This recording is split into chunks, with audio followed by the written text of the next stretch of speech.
Hello, this is Trish Jenkins, and I'm joining you live on Facebook and where else? On YouTube, Ministry Channel, and Twitch, which is great. And what I'm going to do is also send it through to my personal page so that it can be seen there, which is good. If I can find that going up. There we are. And we will go share. Yay. And there we are. Well, you are watching Trish TV, where I'm going to do one of our readings of Treasures of Darkness. And if you're wondering why I do this, well, in my work, I work with leaders and teams who want to master fear, adapt to change, and build resilience. And that all came from an experience I had where I had to master fear, adapt to change, and build resilience. So that's what I know, and that's what I do. That's what I work with. But I love to read from my book, and some of you love story time, so either watching it now or later on. Please feel free to comment and share and like and all that sort of thing. And if you do make a comment in the chat, then I would love to show it up on the screen if it happens while I happen to be reading. So we're up to the 9th letter that I wrote while I was incarcerated, 7th of March. Hello, my friends. I received a parcel today. So I'll go this way so you can see. I received a parcel of letters today. Among them were emailed messages you sent to Justin for me. He prints them out and pops them in an envelope with his own letter to me. And I so appreciate hearing from friends. I'm especially touched to hear from people whom I've not personally met. And it was amazing because these letters actually went viral. So my letters out, I would write a letter to Justin and he would take out the bits that were just for the children and for him, and he would type it out as an email out to our family and friends. And some of those people forwarded those messages on. And if you're one of those people who did that, I'd love to hear from you if you want to make a comment in the chat, either now or in the recording later on when you see this, because it was just a really special thing.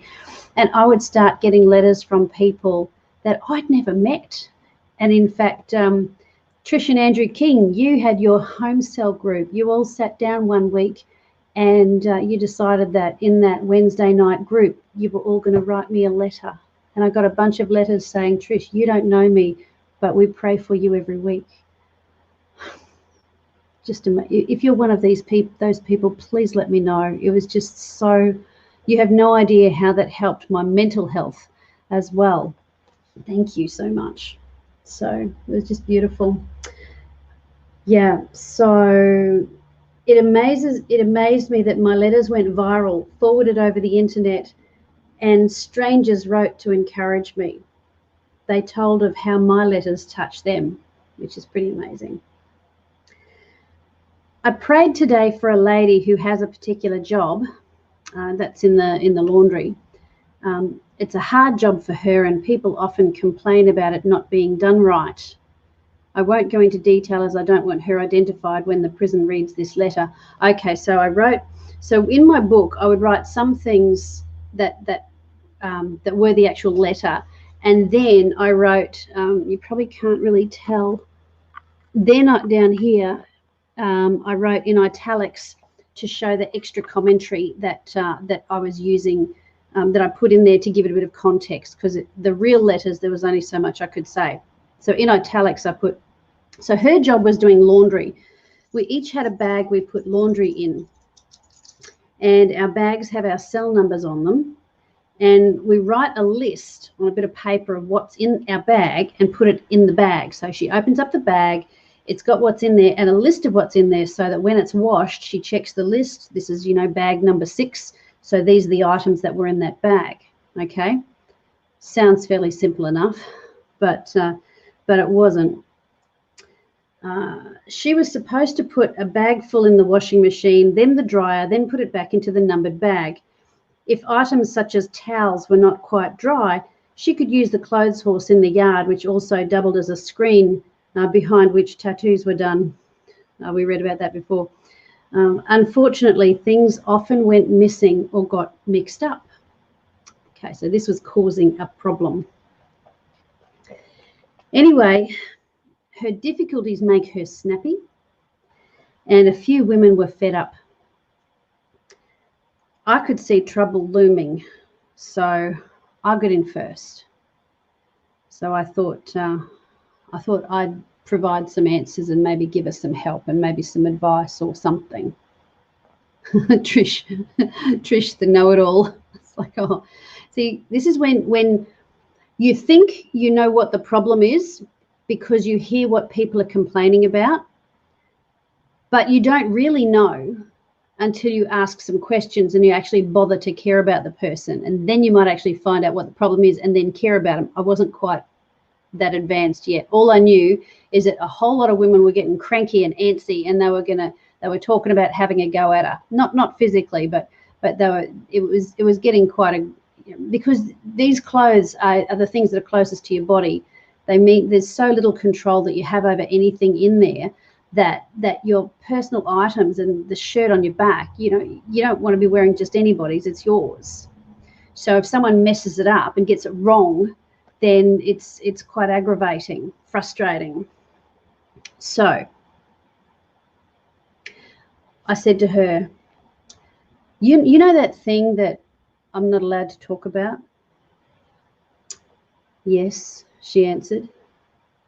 I'm not offering, because wasn't allowed to, but if you had something you wanted someone to pray for, I wouldn't say no. As long as you don't tell anyone and get me into trouble, of course. Now, here's me expecting her to say, look, I'm just having trouble getting this job done. It's too hard and people are getting upset with me and it's making me frustrated. Can you pray that I do the laundry better? That's honestly what I was thinking. Can you pray for me so that I can do this prison laundry better so that it's a bit more peaceful for me? That's where I was thinking, where I was going. Right? So here I am, all magnanimous and possibly a little bit holier than thou, to hey, Linda. I know it says coconuts, but that's my friend Linda. Hi, how you doing? Good to hear you. Good to see you. And I hope you enjoy this story. It's going to make you laugh.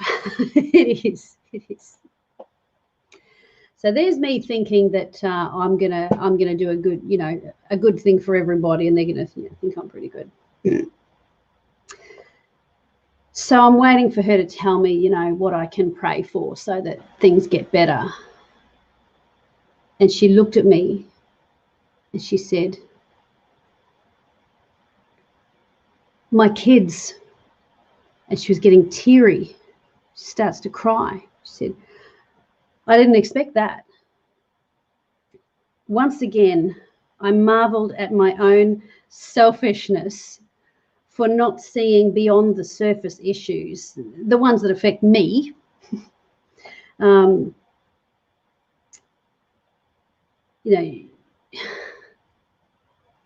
kids, she couldn't even think straight because there were things going on. I'm not sure if I go into that a bit here, but she had 3 children in, I think I left it out of the letters, but she had 3 children in foster care. And she was 19. There were 3 kids to 3 different people, I think. And she was just beside herself. She had no control over what was going on with them. And she just felt like she just couldn't even think straight.